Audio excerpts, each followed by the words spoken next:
ஈழத்தமிழர், தமிழகம், இந்தியா இந்த மூன்றும் ஒருங்கிணைக்கும் ஒரு புள்ளியில் தான் ஈழத்தமிழர்களின் பிரச்சனைக்கான, இலங்கை இனப்பிரச்சனைக்கான ஒரு தீர்வு மையம் கொள்ள முடியும். ஒன்றை திட்டவட்டமாக நாம் சொல்ல முடியும். ஒருபோதும் ஒருபோதும் ஒருபோதும் இலங்கை அரசாங்கங்கள் எதுவே ஆனாலும் சமாதானத்தில் காண மாட்டார்கள். இலங்கை அரசும் அரசாங்கங்களும் நெருக்கடிக்கு மட்டும்தான் தீர்வை யோசிப்பார்கள். நீதி, நியாயம், தர்மம் ஒன்றுமே யோசிப்பார்கள். கடல்சார் கொள்கை என்பது ஒன்று இருக்கு. இந்த கடல்சார் கொள்கை இல்லைன்னா தமிழரே இல்லை. ஈழத்தமிழருக்கு பாக்கிரிணையில் இருக்கக்கூடிய அந்த அதிகாரம் இல்லை என்றால் அவர்களுக்கு ஒன்றுமே. அது ஒரு அரசியல் களம். அந்த தளத்தில் சிங்களவர்கள் எப்பொழுதும் கவனமாக இருக்கிறார்கள். தமிழ் மக்களுக்கு நீங்கள் செல்வி எடுக்கிறதுனாலேயோ பெருந்தோட்டங்கள் இருந்து படம் எடுக்கிறதுனாலேயோ தமிழ் மக்களுக்கு தீர்வு வந்துடாது. தமிழ் மக்களுக்கு தீர்வு என்பது சுதந்திரம். அரசன் எப்பொழுதும் மக்களுக்கு காட்சிக்கினியவனாக இருக்க வேண்டும். ரொம்ப கள்ளத்தனமான, ரொம்ப நடிப்பானது, ரொம்ப நயவையகமானது. அரசியலில் நகர்த்தப்படும் காய்கள், திரைமறைவில் நடக்கும் ரகசிய பீரங்கள், உலகத் தமிழர் அறிந்தேயாக வேண்டிய உண்மைகளை தேடி ஒரு உடறுப்பு.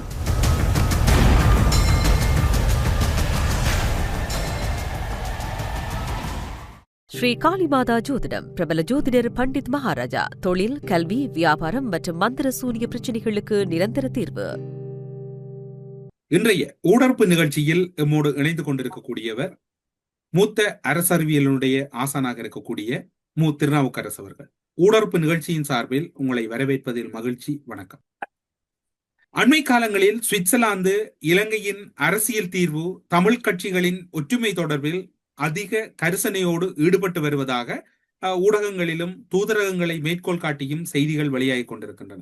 உங்களுடைய பார்வையில் சுவிட்சர்லாந்தின் இந்த முயற்சியை எப்படி பார்க்கிறீர்கள்?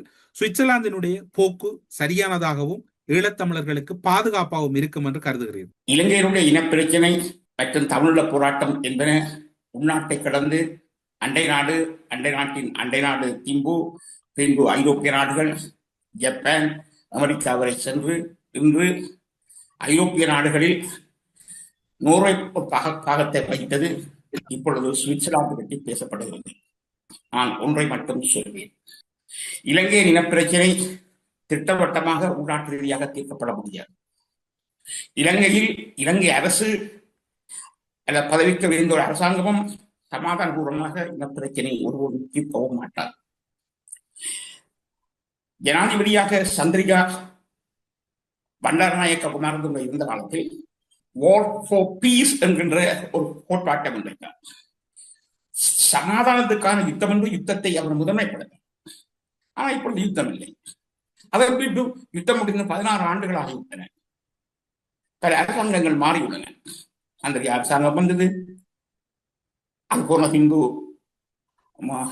ராஜபக்சாவுடைய அரசாங்கம், அரசாங்கம் வந்தது.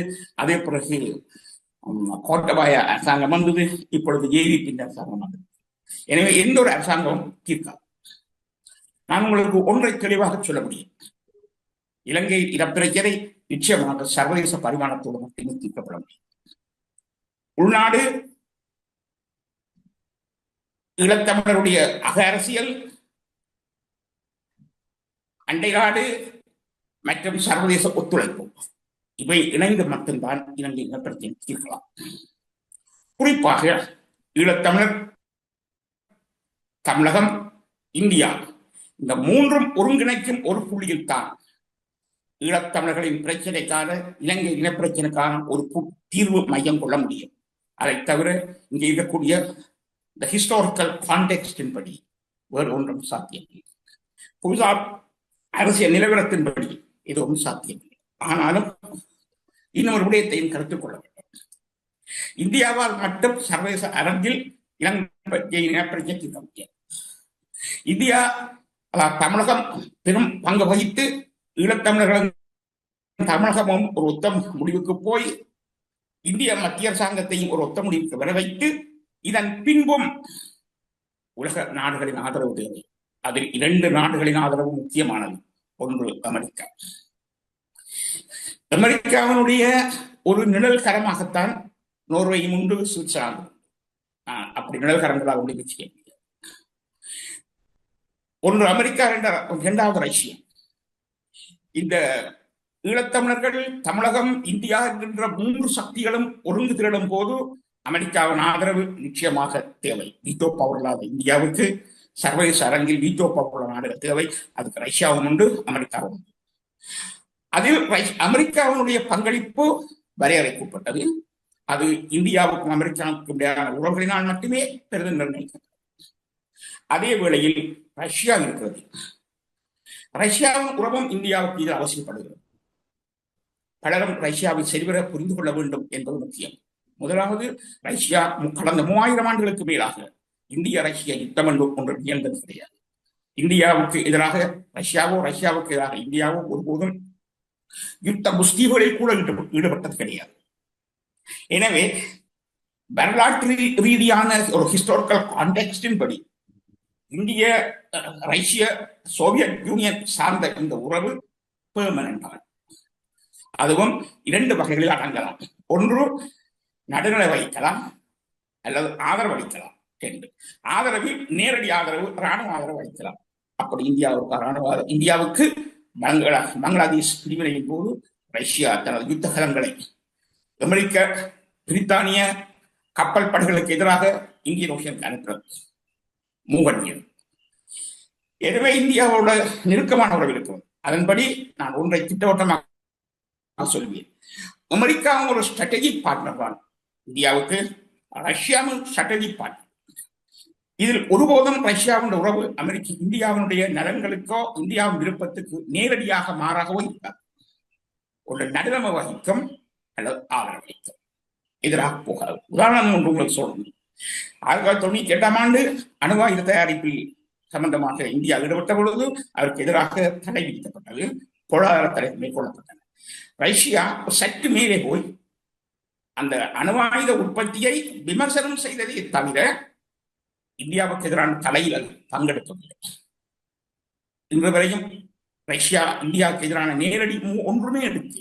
அதே போல இந்தியாவும் யுக்ரைன் பிரச்சனையில் இப்போது இன்றைய புட்டின் அரசாங்கம் படையெடுப்பை செய்த போதும், அதாவது 80 லட்சம் மக்கள் அகதிகள், 10 லட்சத்துக்கு மேற்பட்டோர், 10 லட்சம் 14 லட்சம் வரை சொல்றார்கள், கொல்லப்பட்டும் காயப்பட்டும் இருக்கிறார், 2 சேர்த்து 14 லட்சம். ஆனா 10 லட்சம் அடிப்படையாக சொல்லுங்கள். இப்படி நடந்த பின்பும் இந்தியா ரஷ்யாவை கண்டெம் பண்ணவில்லை, கண்டிக்கவில்லை. ஆனால் மனிதாயமான பிரச்சனைகளை பற்றி மட்டுமே பேசுகிறது. இந்த வகையில் இந்த யுத்தம் சம்பந்தமாக, சர்வதேச உறவு சம்பந்தமாக ரஷ்யாவுக்கும் அமெரிக்காவுக்கும் இந்தியாவுக்கும் இடையில் அடிப்படையான ஒரு அடித்தள உறவு இருக்கிறது. இதனை முதல் கருத்தில் கொள்ள வேண்டும். இந்த 3 உறவுகளும் ஈழத்தமிழர் பிரச்சனையில் சம்பந்தம். இந்தியா, அமெரிக்கா, ரஷ்யா, இந்த 3ஐயும் விலக்கி பார்க்க முடியாது. ரஷ்யா நடுநிலை வைக்குமே தவிர நேரடியாக இருக்கும். இதுதான் அதனுடைய முதலாவது நிபந்தனை, முதலாவது முன்னிலை. இதை தவிர எந்த நாடும் நேரடியாக தலையிடுவதோ அல்லது ஈடுபட்டு தீர்க்க முடியும் என்றதோ கிடையாது. இந்தியா கூட நேரடியாக தலையிட்டு 1,20,000 ராணுவத்தை இலங்கைக்கு அனுப்பிய போதிலும் சிங்களவர்களால், சிங்கள அரசாங்கங்களால் இந்திய ராணுவத்தை திருப்பி அனுப்ப முடிந்திருக்கிறது தீவை காணாமல். இந்திய ராணுவம் 1,20,000 பேர் இலங்கையில் தனித்திருந்தும் இனப்பிரச்சனைக்கு அவர்களால் தீர்வு காண முடியவில்லை. தனித்து காண முடியாது என்றால் அப்போதும் சொல்லி இந்தியாவால் கூட தனித்து காண முடியாது. இந்த நிலையான இந்தியாவுடைய பங்களிப்பின்றியும், தமிழகத்தின் மிக பெரும் பங்களிப்பின்றியும் ஈழத்தமிழருக்கு விடுதலையோ தீர்வோ இதுவுமே கிடையாது. இது விருப்பு வெறுப்புகளுக்கு அப்பாற்பட்ட ஒரு யதார்த்தம். அதாவது ரியாலிட்டி அனாலிசிஸ் என்று சொல்வார்கள். இந்த ரியாலிட்டி அனாலிசிஸின் படி இதுதான் அடிப்படையான உண்மை. இந்த உண்மையில் இருந்து கொண்டு இப்போது சுவிட்சர்லாந்தினுடைய மாத்திரத்தை நீங்கள் பார்க்கலாம். ஒன்றை திட்டவட்டமாக நாம் சொல்ல முடியும். ஒருபோதும் ஒருபோதும் ஒருபோதும் இலங்கை அரசாங்கங்கள் எதுவே ஆனாலும் சமாதானத்தில் காண மாட்டார்கள். இனியும் அரசியல் யாப்ப இலங்கை அரசாங்கம் 4 பெரும்பான்மையில 100% பெரும்பான்மையோடு வந்தாலும் இரண்டாம் 100% அவர்கள் ஒரு தெளிவான கொள்கையை கொண்டிருக்கார்கள். தமிழின அழிப்பு, இந்திய எதிர்ப்பு. தமிழின அழிப்பையும் இந்திய எதிர்ப்பையும் ஒன்றாகத்தான் பார்க்கணும். ஒரு இந்தியா பிரிச்சு பார்க்கலாம், ஈழத்தமிழர்களை பிரிச்சு பார்க்கலாம். இல்லை, இந்திய எதிர்ப்பு தமிழின் அழிப்பில் இருக்கிறது. தமிழின அழிப்பு தான் இந்திய எதிர்ப்பு. தமிழின அழிப்பு இந்திய எதிர்ப்பு என்பதை இந்திய ராஜதந்திரிகள் அதற்கே உரிய அளவில் புரிந்து கொள்ள வேண்டியது ஒரு வரலாற்றின் கட்டாயமாக ஒரு நாள் வரும். அது தவிர்க்கப்படவே முடியாது. இது ஒரு நிலைமை. ஆனால் இப்போது உள்ள நிலைமையில் சுவிட்சர்லாந்தினுடைய தலையீடு எந்த வகையான ஒரு அரசியல் தீர்வுக்கு அல்லது அவருடைய பங்களிப்பு போகாது. முதலாவது நீங்கள் கவனிக்க வேண்டிய விடயம் ஒன்று, இலங்கையில் அரசியல் தீர்வுக்கு ஆன யதார்த்தம் இருக்கிறது. இதுதான் முதலாவது பிரச்சனை. அரசியல் எத்தகைய மாற்றத்தை எப்படி கொண்டு வர முடியாது. இந்த பிரச்சனைகளை விட்டு அரசியல் விஞ்ஞான ரீதியாக, அதாவது இதனை பெருமளவு பொலிட்டிக்கல் பிலோசபி கூடாக நாங்கள் அணுக வேண்டும். இதைத்தான் முதலாவதாக சொல்வேன். எனவே இப்போது நீங்கள் ஒன்றை கவனிக்கலாம். இலங்கை அரசியல் யாப்பை மாற்றுவது கூட இலகுவான காரியம் கிடையாது. அது நாளை முன்பு பெரும்பான்மை வந்த அரசாங்கமாக இருந்தாலும் சரி, அது மாற்றுவது இலகுவான காரியம். இலங்கையில் இனப்படுகொலை என்பது, இனப்பிரச்சனை என்பது கடந்த 200 வருடங்களுக்கு மேலாக 1802ஆம் ஆண்டிலிருந்து கட்டமைக்கப்பட்டது. குறைஞ்சபட்சம் அதுக்கு ஐடியாலஜிக்கலாக அது 2000 ஆண்டுகள் வரை அவன் கட்டமைப்பை கொண்டிருக்கு. ஹிஸ்டாரிக்கலாகவும் அது கொண்டிருக்கு. இந்த பின்னணியில் இலங்கை அரசு, சிங்கள அரசாங்கங்கள் ரெண்டை வேறுபடுத்தி சொல்லும். இலங்கை அரசோ சிங்கள அரசாங்கங்களோ ஒருபோதும் இனப்பிரச்சனைக்கு தீர்வு காண மாட்டார்கள். ஒருபோதும் முயற்சிக்க மாட்டார்கள். சும்மா நடிப்பார்கள், காலத்தை கழிப்பார்கள். முதலாவது இலங்கை அரசியல் யாப்பில் பிரதான பிரச்சனை ஜனாதிபதி முறை. இதை ஒழிப்பது இலகுவான காரியம் இல்லை. இரண்டாவது வீராசார பிரதிநிதித்துவ முறை. மூன்றாவது 13வது திருத்தச் சட்டம். இந்த 3 பிரச்சனை இருக்கிறது. நான்காவது ஈழப்பிரச்சனைக்கான, தமிழர்களுக்கான தீர்வு என்ன வகையிலானது என்று. இது வெறும் அரசியல் யாப்பு திருத்தங்களாம் சாத்தியம். எனவே இவற்றை நீங்கள் கேட்கின்ற கேள்விகளுக்கு பொருத்தமாக நான் உங்களுக்கு தெளிவாக பதிலளிக்க நான் முடியும். எனவே நீங்கள், எங்களுடைய மக்கள் எதனை சந்தேகமாக கொண்டிருக்கிறார்களோ, அவர்களுக்கு எது வேண்டுமோ அதை நீங்கள் கேளுங்கள். இப்போது தமிழ் மக்களிடம் இருக்கக்கூடிய மிக பிரதானமான கேள்வி என்னவென்று சொன்னால், எந்த ஒரு காலத்திலும் இவ்வாறான ஈடுபாடு காட்டாத சுவிட்சர்லாந்து இப்போது ஈழத்தமிழர் விவகாரத்தில் தீர்வு என்ற ஒரு சொல்லாடலையும், இன்னும் ஒரு பக்கம் தமிழ் கட்சிகள் அவர்களுக்குள் ஒன்றுபட வேண்டுமே ஒழிய, இது இப்போது இலங்கையின் பேச்சுவார்த்தையில் ஒரு 3ஆம் தரப்பு மத்தியஸ்தம் செய்வது போன்றோ தமிழ் கட்சிகளை ஒற்றுமைப்படுத்துவதற்கு எதற்காக சுவிட்சர்லாந்து தேவை? அவ்வாறான ஒரு சந்தேகம் தமிழ் மத்தியில் நிலவுகின்றது. என்ன காரணம் என்று நீங்கள் நினைக்கிறீர்கள்? தமிழ் மக்களுடைய அரசியல் தலைமைத்துவம் தெளிவாக சிதைந்து போய்விட்டது. இன்று தமிழ் மக்கள் உண்மையான அர்த்தத்தில் உள்நாட்டிலோ வெளிநாட்டிலோ தலைமைத்துவம் அளித்துத்தான் இருக்கிறார். இலங்கையிலும் சரி, டயஸ்போராவிலும் சரி, தமிழ் மக்களுக்கு தலைமைத்துவம் கிடையாது. இதே போல கருத்து ஒருமைப்பாடும் கிடையாது. ஒரு தெளிவான சிந்தனை ஓட்டமும் கிடையாது. இத்தகைய வெறுமையிலிருந்து தமிழ் தேசிய இனத்தை ஒரு தெளிவான கட்டுக்கோப்பு கொண்டு போறது மிக கடினமான காரியம். ஆனால் அதை செய்தியாக வேண்டும். இப்போது நான் உங்களுக்கு ஒன்று சொல்லலாம். இலங்கையில் இனப்பிரச்சனைக்கு தீர்வு காணுவதற்கு உள்நாட்டின் நிலைமை, இலங்கை ஈழத்தமிழர்களுடைய நிலைமை, ஈழத்தமிழர்களுக்குள் அகரீதியான தலைமைத்துவ பிரச்சனை, அகரீதியான அரசியல். அதாவது 45 லட்சம் மக்கள் இருக்க வேண்டும், அந்த நேச்சுரல் பாப்புலேஷன் growth என்பது. இன்றைக்கு இலங்கையில் இருக்கிற பாப்புலேஷன் 22 கோடிக்கு கீழே தான், 22 லட்சத்துக்கு கீழே தான். அப்படி எங்களுடைய சனத்தொகையின் கீழே சரிந்திருக்கிறது. பிரதேசங்கள் இழந்துக்கப்பட்டிருக்கு. இத்தகைய பின்னணியில் தலைமைத்துவமும் சீரழிந்து போயிருக்கு. முற்றாக டிஎன்ஏ மட்டுமல்ல, தமிழக கட்சியே இல்லை, தமிழ் காங்கிரசுமே இல்லை. எனவே எந்த கட்சிகளும் பேருக்கு இருக்கிறார்களே தவிர அவர்கள் 3 தலைமுறைகளை தாண்டிய கட்சிகள் வேண்டும். ஆனால் 3 தலைமுறைகளை தாண்டிய கட்சிகளும் தமிழ் மக்களுக்கு தோல்விகளை தவிர வேறு எதனையுமே கொடுக்கவில்லை. அதை மட்டும் நாங்கள் அண்டர்லைன் பண்ணி பார்க்க வேண்டும். அது எந்த தலைவராக இருந்தாலும் சரி, 3 தலைமுறையை சார்ந்த தமிழ் காங்கிரஸோ, தமிழ் அரசு கட்சியோ, அதன் பின்பு வந்த TULF எதுவுமே பிரச்சனைக்கு தீர்வை கொடுக்கவில்லை. அப்படி என்றால் இந்த பிரச்சனை எப்படி அணுகுவது இருக்கு.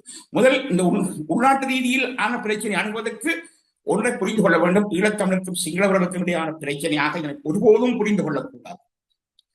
இந்தியாவுக்கு எதிரான யுத்தத்தை தான் சிங்கள அரசும் மகா சங்கமும் சிங்கள இராணுவமும் தமிழருக்கு எதிராக பேசுகிறது.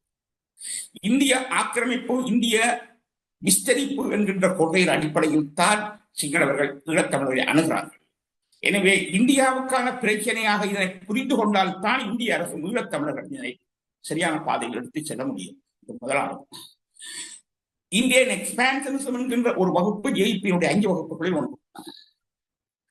இப்போது பாலம் கட்டுவதாக ரணில் விக்ரமசிங்க இந்திய பிரதமரோடு ஒப்பந்தம் 24ஆம் ஆண்டு கையெழுத்திட்ட போதிலும் அவர் இப்பொழுது இன்றைய ஜனாதிபதி பாலத்தை இந்திய விஸ்தரிப்பு வாதமாகவே பார்க்கிறார். இந்திய விஸ்தரிப்பு வாதத்தின் தெளிவான ஒரு சமாதானபூர்வமான கருவியாகவே பார்க்கிறார். எனவே ஒருபோதும் பாலம் கட்ட மாட்டார்கள் என்பதை கடந்த வீடியோ சொல்லியிருக்கிறேன். இப்போதும் அதுதான் நிலைமை.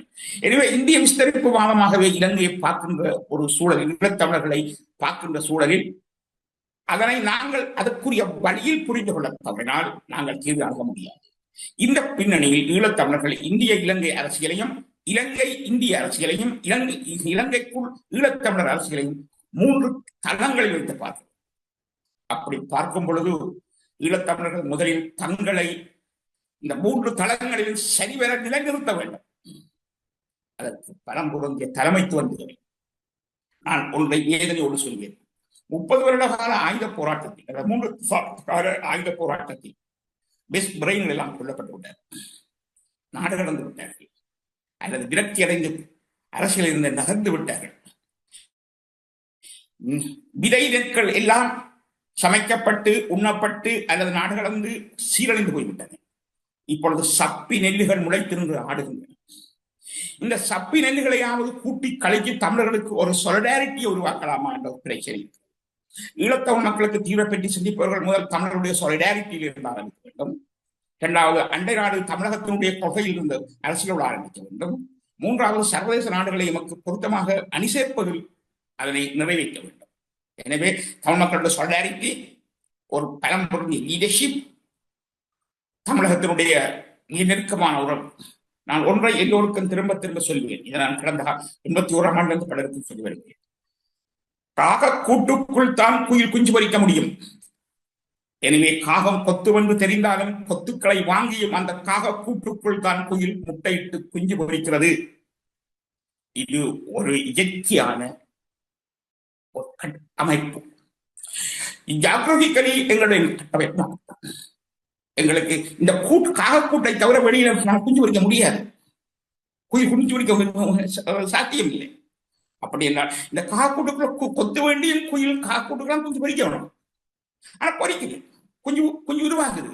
குயில் என்ற இனம் பல லட்சக்கணக்கான ஆண்டுகளுக்கு வாழுது. இந்த நிலைமையில் ஈழத்தமிழர்களும் இதனை சரிவர புரிந்து கொள்ள வேண்டும். இந்திய அரசாங்கத்தோட தமிழகத்தோட எங்களுக்கு பிரச்சனை இருக்கலாம், நாங்களும் அவர்களுக்கு பிரச்சனையை கொடுக்கலாம். உறவு என்று வரும் பொழுது ஒரு பக்கத்தாலும் பிரச்சனை வர வேண்டியது, 2 பக்கத்தாலும் வரும். அப்படி உறவு என்று வந்தால் பிரச்சனை என்று ஒன்றும் வரும்.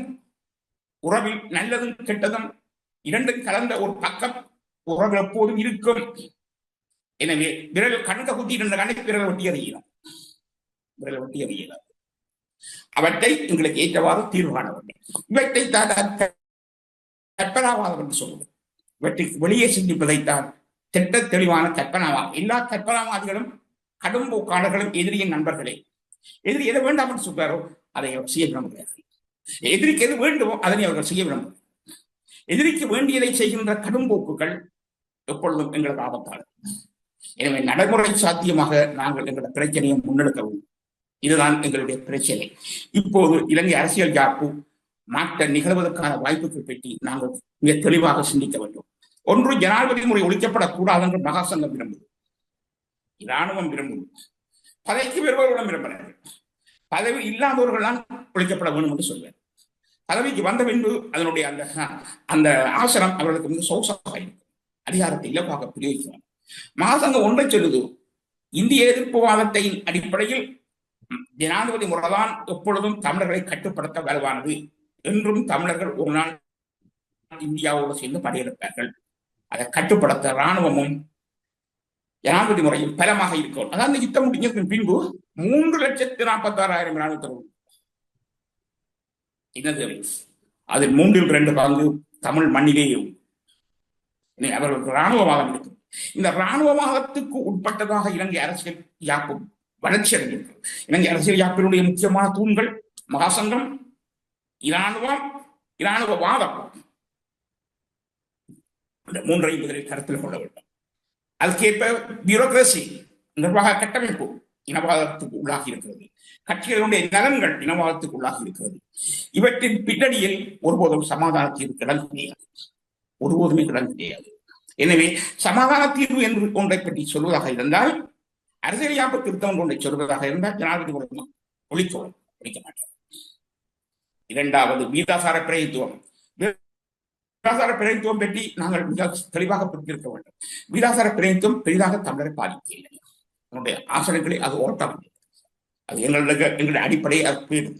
ஆனால் குடியேற்றங்களான எங்களுடைய வீதாசார பிரதித்துவ முறையில நாங்கள் பாதிக்கப்பட்டுக் கொண்டு போவோம். அது குடியேற்றம் வளர வளர அந்த பாதிப்பு. ஆனால் வீதாசார பிரதித்துவ முறையினால் முதலாவதாக பாதிக்கப்படுபவர்கள் முஸ்லிம்கள்.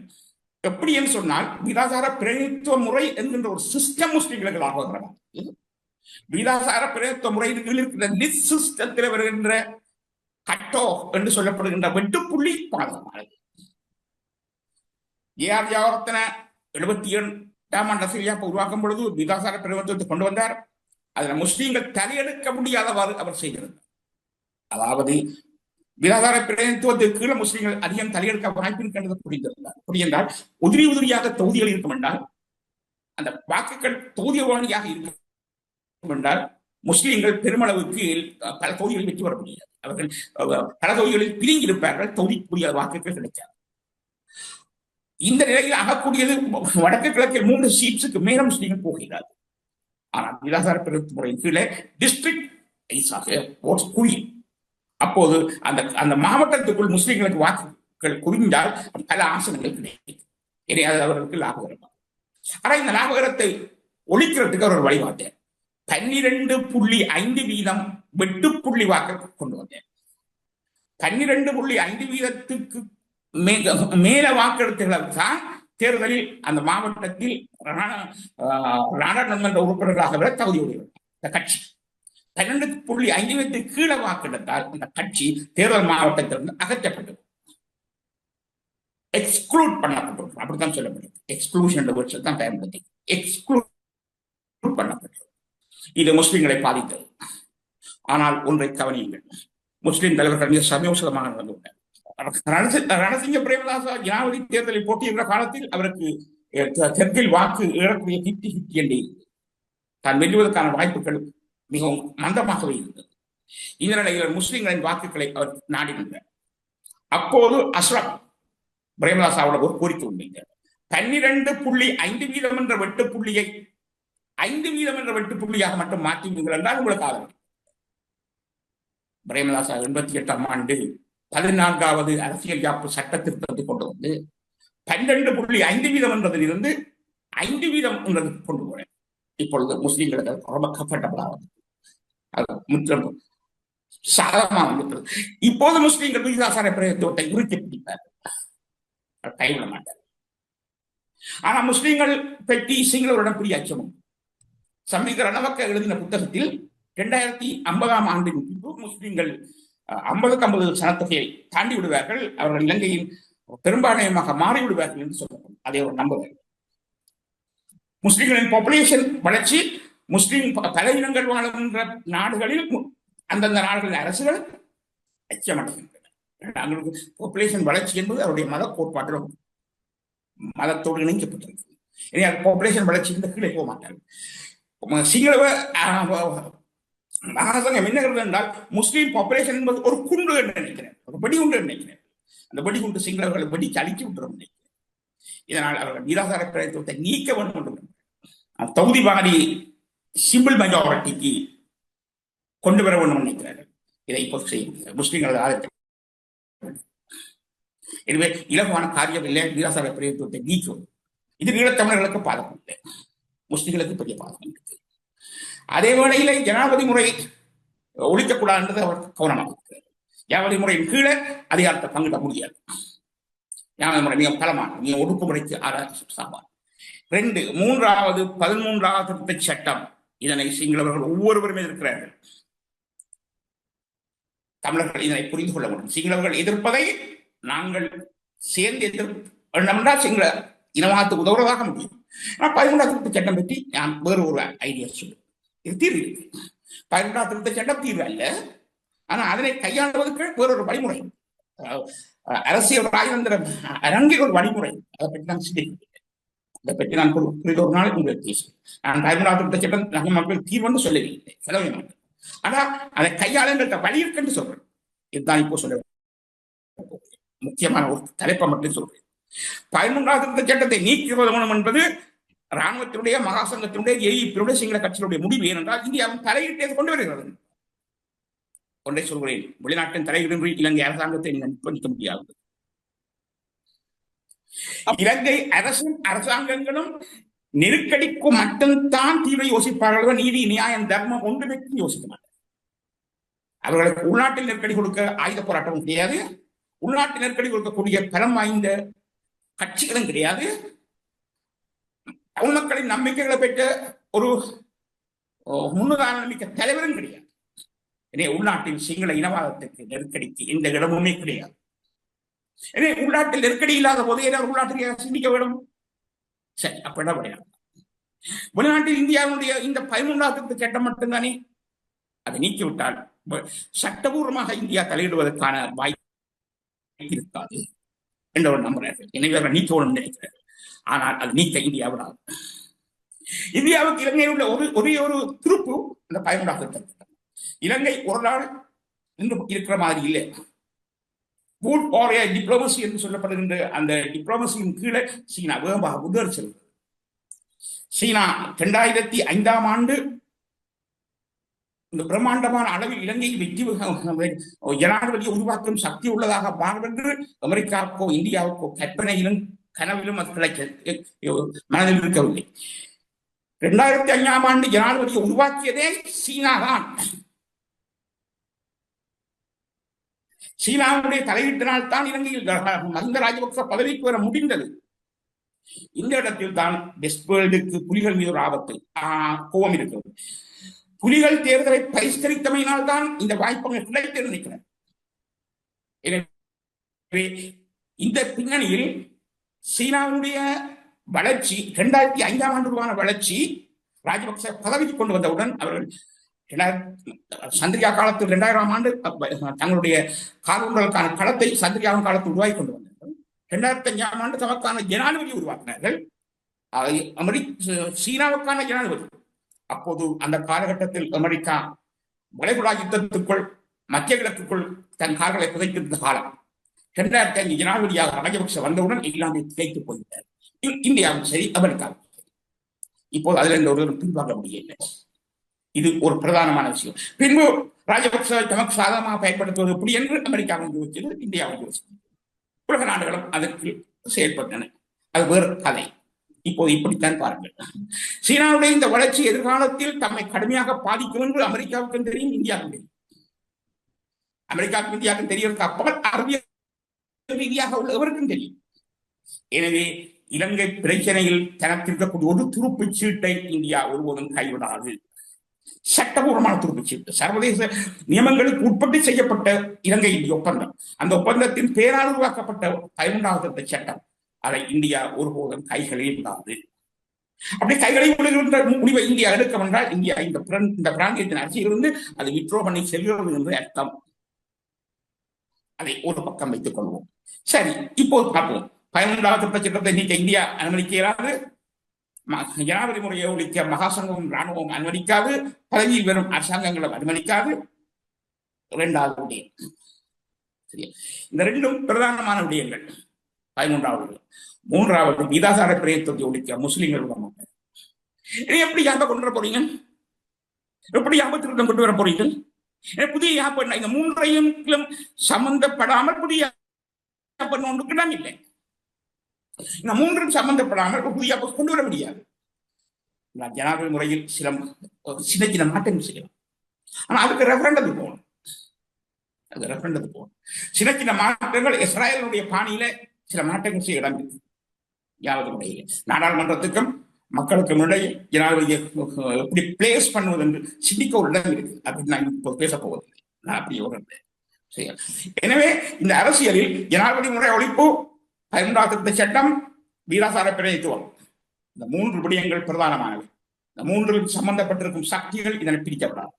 இந்த 3ஐ மாற்றாட்டில் புதிய கிழமை. இந்த 3 மாற்றம் இல்லை என்றால் இனப்பிரச்சனைக்கு தீர்வு இல்லை.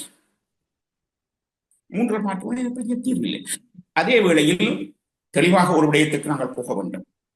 சிங்கள புத்திஜீவிகளும் சரி, ஊடகங்களும் சரி, தலைவர்களும் சரி, கடலை அவர்கள் பிரதானமான இலங்கையின் நிலப்பரப்பில் விடவும் பலம் வாய்ந்த கருதுகிறார்கள். பாக்கினுடைய மேலும் கருதுகிறார்கள். பாக்கினை சம்பந்தமான அரசியல் அதிகாரத்தை ஒருபோதும் தமிழ் மக்களுக்கு, தமிழ் அரசியலுக்கு கொடுக்க மாட்டார். பாக்கினையில், அதாவது நிலம் என்பது ஒரு நாட்டோட லேண்ட் என்பது, லேண்டும் அதனுடைய நீர் தொகுதியும் சம்பந்தப்பட்டது. தாயகம் என்பது நிலமும் அதனுடைய நீர் தொகுதியும் சம்பந்தப்பட்டது. நீர் தொகுதியை விலக்கி ஒரு லேண்டை, ஒரு தாயகத்தை பார்க்கணும். ஆனா செல்வா வண்டா ஒப்பந்தத்திலும் அது இல்லை. நட்டி செல்வா ஒப்பந்தத்திலும் அது இல்லை. ரணில் பிரேமதாசா ஒப்பந்தத்தில் பேசப்பட்டது நடக்கே இல்லை. ரணில் வந்து மாட்டேன், கடல்ல இந்த பங்கம் பிடித்து கொடுக்க மாட்டேன், கடல்ல யுத்தம் நிறுத்தம் கடல்ல இல்லை. ரணில் பிரபா ஒப்பந்தத்துல யுத்தம் நிறுத்தம் கடல்ல இல்லை. கடல் 2 பேருக்கு பங்கு இல்லை. அது இலங்கை அரசுக்கு மட்டும்தான் சொந்தமாக வைக்கப்பட்டது. இனியும் அதான் வச்சிருந்தார்கள். ஏன்னா இந்த கடல்சார் கொள்கை என்ற ஒன்று இருக்கு. இந்த கடல்சார் கொள்கை இல்லைன்னா தமிழரே இல்லை. ஈழத்தமிழருக்கு பாக்கினையில் இருக்கக்கூடிய அந்த அதிகாரம் இல்லை என்றால் அவர்களுக்கு ஒன்றுமே. இதை நாங்கள் புரிய மாட்டோம். நாங்கள் பாக்கினைகள் என்பது ஒருவனை மீனும் தண்ணியும் ஒரு பரப்பல்ல. கள்ளக்கடத்தலுக்கும் மீன் பிடிக்கிறதுக்கும் குழந்தைகள் நீந்தி விளையாடுவதற்குமான ஒரு இடம் அல்ல.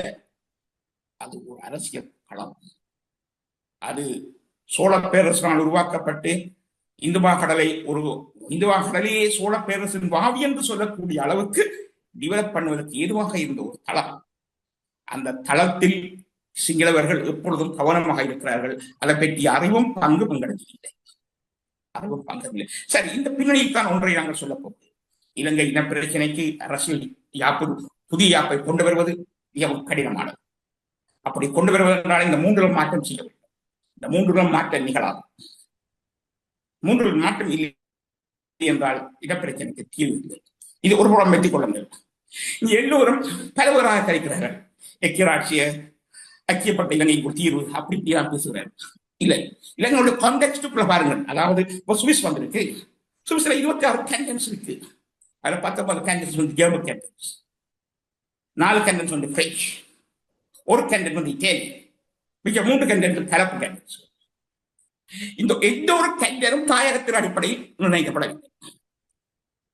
சுவிஸ் கான்ஸ்டிடியூஷன்ல கன்ஃபெடரேஷன் என்று இருக்கு. உலகத்திலேயே கன்ஃபெடரேஷன் என்று பேரளவில் இருக்கிற ஒரே ஒரு கான்ஸ்டிடியூஷன் சுவிஸ் தான். ஆனால் நடைமுறையில் கன்ஃபெடரேஷன் இல்லை. ஆனால் உலகத்திலே அதிக சமஷ்டி சுதந்திரமான ஒரு நிலைமைக்கு கிட்ட போகக்கூடிய வகையில் கேண்டன்ஸுக்கு அதிகாரம். ஆனா கேண்டன் தாயகம் அல்ல. ஏனென்றால் 4 பிரெஞ்சு கேண்டன்ஸும் ஒரு தாயகத்தை கொண்டது. 19 ஜெர்மன் கேண்டன்ஸும் ஒரு தாயகத்தை கொண்டது அல்ல. துண்டு துண்டாக உள்ளன. அந்த தாயக கோட்பாடு அங்கே இல்லை. தாயக கோட்பாடு இல்லாத அந்த சுவிசனுடைய அரசியல் யாப்பும் சுவிசுக்கு பொருந்தும். ஏனென்றால் மலை இடுக்குகளுக்குள் இருக்கிறது. அதுக்கு ஒரு ஜியோகிராபிக்கல் கான்டெக்ஸ்ட் இருக்கிறது. அதுக்கு ஒரு ஹிஸ்டாரிக்கல் கான்டெக்ஸ்ட் இருக்கிறது. அது வேறு. இலங்கைக்கு இருக்கக்கூடிய ஹிஸ்டாரிக்கல் ஜியோகிராபிக்கல் கான்டெக்ஸ்ட் வந்து வித்தியாசமானது. இலங்கைக்கு தனித்துவமானது. இலங்கைக்குரிய தனித்துவமான ஹிஸ்டாரிக்கல் ஜியோகிராபிக்கல் கான்டெக்ஸ்டுகளை மனதில் கொண்டு மட்டும்தான் தீர்வு செய்யும். எனவே இந்த பிராந்தியத்துக்குள்ளான் தீர்க்கணும். யாராவது கற்பனை செய்யாதீங்க. இலங்கை பிரச்சனையை இலங்கை கிளறி எடுத்துக்கொண்டு போய் மடகஸ்காரில் போட்டுட்டா கிடைக்கும். அப்படி போட முடியாது. இருக்கிற இடத்துல தீர்க்கணும். மண்டையில இருக்கிற இடத்துல வச்சுதான் கண்ணை நாங்கள் பார்வைக்கு வச்சிருக்கோம். மண்டையை கரடி கொண்ட படதியில வைக்க. அப்படி இங்க காணப்படுகின்ற யதார்த்தபூர்வமான விடயங்களை கவனித்துக் கொள்ள வேண்டும். எனவே இலங்கைக்கு இருக்கக்கூடிய விடயத்தில் இலங்கை, இந்தியா, ஈழத்தமிழர்கள், தமிழகம் இவை இணைக்கப்பட்ட வகையில் இருக்கக்கூடிய ஒரு கம்பனன்ட் இருக்கு. பிலாசபியில கம்பனன்ட் என்று சொல்ல பயன்படுத்தும். கலந்து சேர்ந்து ஒன்றாக இருப்பதால் கம்பனன்ட். வெறும் தனித்த துண்டுகளாய் சில துண்டை கலட்டினால் சில இருக்கும். ஆனா கம்பனன்ட்ல எல்லாம் சேர்ந்தால் தான் ஒன்று இருக்கும். ஈழத்தமிழர்களை பொறுத்தவரையில இந்த சவுத் ஏசியாவுக்குள்ள இலங்கை, இந்தியா, ஈழத்தமிழர்கள் இந்த மூன்றும் கலந்து ஒரு கம்பனண்ட் இருக்கே, இந்த இடத்துல இருக்கிற மாதிரி அப்படி ஒரு கம்பனண்ட் இருக்கு. எனவே நான் பேசுவது ஒன்று கற்பனை இல்லை. ஒருவேளை நான் இன்றோ நாளையோ இறந்து போகலாம். என் வார்த்தைகள் ஆயிரக்கணக்கான ஆண்டுகளாக இறக்காது. சொல்லுகின்ற இந்த கருத்துக்கள் ஒருபோதும் இறக்காது. நீங்கள் பார்க்க போகிறீர்கள் அரசியல் யாப்பு திருத்தம் சாத்தியமில்லை. அப்படின்னா மூன்றிலே மாற்றம் செய்ய வேண்டும். அரசியல் யாப்பை திருத்தம் என்பது கட்டமைப்பு ரீதியான மாற்றம் செய்யப்பட வேண்டும். இலங்கையில் 1802ஆம் ஆண்டில் இருந்து இனப்படுகொலைக்கான கட்டமைப்பு வளர்ச்சி அடைந்திருக்கிறது. இது முதலாவது விஷயம். இரண்டாவது விடயம், அரசியல் தீர்வு பற்றி பேசுகிறவர்கள் அந்த இலங்கை என்பதை ஒரு நாடாக வைத்திருக்க வேண்டும் என்றால் ஈழத்தமிழர்களை தீர்வை தனியாக எடுத்து அவர்களுக்கு என்ன வேண்டும் அந்த தீர்வை கண்டிட்டு இலங்கை ஒரு நாட்டுக்குள் நீங்க ஃபிட் பண்ண முயற்சித்தால் அதில் சயின்டிபிக்கான மெத்தட்ஸ் இருக்கு.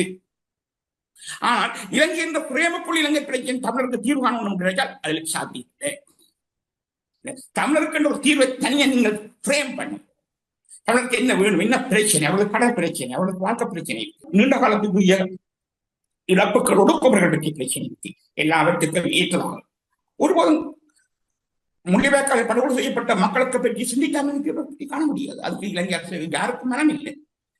இருக்கக்கூடிய இலங்கையுடைய ஜனாதிபதி ஒரு மலரைத்தான் முள்ளிவாய்க்காலில் போய் போட இல்லை. ஆனால் அவர் தமிழ் தொழிலாளர்களோடு சேர்ந்து படம் எடுக்கிறார், தொழிலாளர்களோடு சேர்ந்து அவர் ஆடுகிறார், பாடுகிறார், போகிறார், வருகிறார். எனவே தொழிலாளர்களின் தோழரும் காட்சி அளிக்கிறார். இதை நான் உங்களுக்கு ஒரு சுவாரஸ்யமான ஒண்ணு சொல்லலாம். இந்த பொய்களை விளங்குவதற்கு யார் யாவரத்தில் 77ஆம் ஆண்டு பதவிக்கு வந்த பின்பு 78ஆம் ஆண்டு கொடுக்கு கட்டி கொண்டு வெறும் மேலோட உள்ள கலப்பை பிடிச்சு உழுதவர் விவசாயிகளோட சேர்ந்து எங்க போச்சு அந்த கலப்பு? எவ்வளவு பொய்யது, எவ்வளவு நாடகம் அது. இது பாக்கியவழியுடைய புக்கில் சொல்லப்பட்டது. அரசன் எப்பொழுதும் மக்களுக்கு காட்சிக்கினியவனாக இருக்க வேண்டும். ரொம்ப கள்ளத்தனமானது, ரொம்ப நடிப்பானது, ரொம்ப நயவையகமானது. ஜெயவர்த்தனர் ஒரு முளை துண்டை கட்டி கொண்டு உழுது ஓட்டாருன்றதுக்காண்டி மக்களுக்கு 4 முளை துண்டு ஒவ்வொருத்தருக்கும் கிடைக்க போறது. நீ 4 முளை கட்டப்பா, எங்களுக்கு இனி ஒரு முளை கட்டி எங்களுக்கு காட்சி கட்ட வேண்டாம், எங்களுக்கு 4 முளம் வேணும். நீ ஒரு முளத்தை கட்டுறதுக்காண்டி எங்களுக்கு 4 முளம் கிடைக்கும், ஒரு முளத்தாலே எங்களுக்கு 4 முளம் வளராம். எனவே இந்த நடிப்புகள் நாடகங்களுக்கு அப்பால தீர்வு. எனவே இன்றைய ஜனாதிபதி தொழிலாளர்களோடு சேர்ந்து படம் எடுக்கிறது, சாதாரணமான இளைஞர்களோடு சேர்ந்து செல்ஃபி எடுக்கிறது, மக்களோடு சேர்ந்து சாப்பிடுவது, தோளில் தட்டுவது போன்ற இந்த இனிய காட்சிகளை காட்டிக்கொண்டு இனப்படுகொலையை இன்னொரு வகை தெளிவாக முன்னெடுக்கிறார். இனப்படுகொலைக்கான முடிவாக்கான இந்த இனப்படுகொலையில் இன்ஃபேன்ட்ரி போர்ஸ் என்று சொல்லப்படுகின்ற இராணுவத்தின் முன்னணி படை, முன்போகும் படை எகிப்தினால் திரட்டி கொடுக்கப்பட்ட படை. இந்த இன்ஃபேன்ட்ரி போர்ஸ் தான் களத்தில் புகுந்து மக்களை நேரடியாக கத்தியாலே துப்பாக்கியாலே கொண்டது. அந்த படையை வைத்து அந்த ஜனாதிபதி இப்பொழுது முள்ளிவாய்க்காலில் பூ போட முடியுமா? முடியாது. அப்படி பூ போடாதவரனால், ஒரு பூ போட முடியாத ஒரு ஜனாதிபதியினால் எப்படியப்பா இனப்பிரச்சனைக்கு தீர்வு காண முடியும்? தமிழ் மக்களுக்கு நீங்கள் செல்வி எடுக்கிறதுனாலேயோ பெருந்தோட்டங்கள் இருந்து படம் எடுக்கிறதுனாலேயோ தமிழ் மக்களுக்கு தீர்வு வந்துடாது. தமிழ் மக்களுக்கு தீர்வு என்பது சுதந்திரம், ஃப்ரீடம். லிபர்ட்டி வேற, ஃப்ரீடம் வேற. லிபர்ட்டியினுடைய அடுத்த கட்டம் ஃப்ரீடம். ஃப்ரீடம் என்ற தனக்கு தான் விரும்பிய இடத்தில் இருப்பது, சாப்பிடுவது, இருக்கிற மாதிரி காலத்து மேல கால் போட்டுக் கொண்டிருப்பது, செய்வது, நடப்பது. அந்த ஃப்ரீடம் எங்களுக்கு கிடையாது, கிடையாது. எங்களுக்கு ஃப்ரீடம் வேணும், எங்களுக்கு லிபர்ட்டி மட்டும் இல்லை, எங்களுக்கு ஃப்ரீடம் வேணும். ஆனா இந்த நாடகங்கள் ஒன்றும் தீர்வாகாது. ஆனா உங்களுக்கு தெளிவாக சொல்ல முடியும், ஐக்கியராட்சியம் கிடையாது, சமஷ்டியும் கிடையாது, ஏன் மாவட்டம் கூட கிடையாது. அது ஒன்றை உங்களுக்கு சொல்லலாம். சுவிசை கொண்டு வக்கியிருக்கிறதால் ஒரு சின்ன அரசியல் லாபம் இலங்கை அரசு கொண்டு. சுவிசில 26 கேண்டன்ஸ் இருக்கு, ஒரு ஜெர்மன் கவர்மெண்ட்கே 19 கேண்டன்ஸ் இருக்கு. அப்படி இலங்கையில் பல மாவட்டங்களாக பிரிக்கலாம் என்கின்ற ஒரு கான்செப்டை டெவலப் பண்ண இருந்தோம். ஆனால் ஒன்றை கவனிங்கள், அது தாயகம் இல்லை. இரண்டாவது, சுவிசில இருக்கிற ஒவ்வொரு கேண்டனும் கன்ஃபெடரேஷன் என்ற அடித்தளத்தில் ஏறக்குரிய சவரனிட்டி உடையவை. ஏறக்குறைய சவரனிட்டி உடையவை. உலகத்திலேயே ஒரு மாநிலம் அதிக அரசியல் அதிகாரம் கொண்ட மாநிலமாக இங்கே அது இருக்கின்றால் இவன் அமெரிக்காவை விட கண்டனுக்கு அரசியல் அதிகாரம். ஆனால் அவர்கள் தேசிய கட்டமைப்பை கொண்டவர்கள் அல்ல. எங்களுக்கு தேசிய கட்டமைப்பு தேவை. இங்கு சிங்களவர்களுக்கு தேவைப்படுவது தமிழர்களுக்கு ஒரு ஹோம்லேண்ட் இல்லை என்று சொல்வதுதான். தமிழருக்கு ஹோம்லேண்ட் இல்லை என்று சொல்லி சுவிஸ் உதவும், சுவிஸுடைய பேட்டர்ன் உதவும். நான் பேட்டர்ன் படியாக உங்களுக்கு சொல்லி கேண்டன் சிஸ்டத்தில் இருக்கிற துண்டு துண்டு மாவட்டங்களுக்கு வேண்டாம். தாயகம் என்கின்ற ஒரு அடித்தளத்தில் ஈழத் தமிழர்களுக்கான ஒரு தீர்வு என்பது பற்றி சிந்திக்க வேண்டும். இங்கு பேச்சுவார்த்தை கண்டு போனால் தமிழிடம் பேச்சுவார்த்தைக்கு போக முடியாது. அதை கவனத்தில் கொள்ள வேண்டும் கடம்போக்காளர்கள். இங்க பேச்சுவார்த்தை பற்றி சிந்திக்கிறீங்களோ, அரசியலை பற்றி சிந்திக்கிறீங்களோ, அது கீழே நீங்க சிந்திக்கலாம், ஈழத்துக்கெல்லாம் சிந்திக்கலாம். நான் அதை சரி என்று சொல்ல விரைகிறேன் உங்களுக்கு.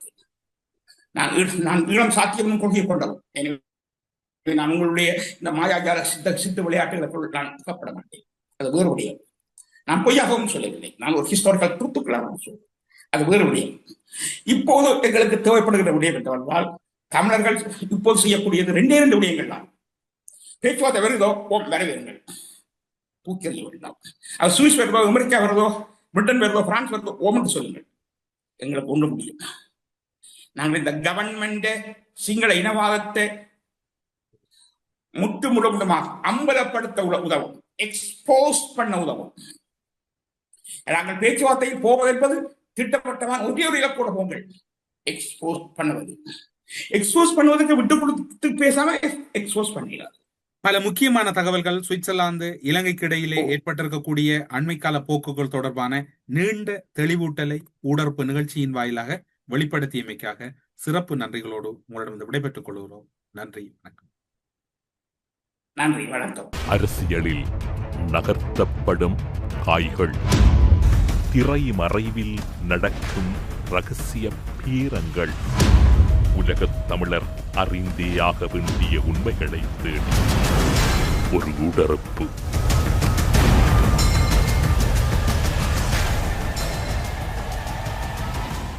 ஸ்ரீ காளிமாதா ஜோதிடம் பிரபல ஜோதிடர் பண்டித் மகாராஜா. தொழில், கல்வி, வியாபாரம் மற்றும் மந்திர சூனிய பிரச்சினைகளுக்கு நிரந்தர தீர்வு.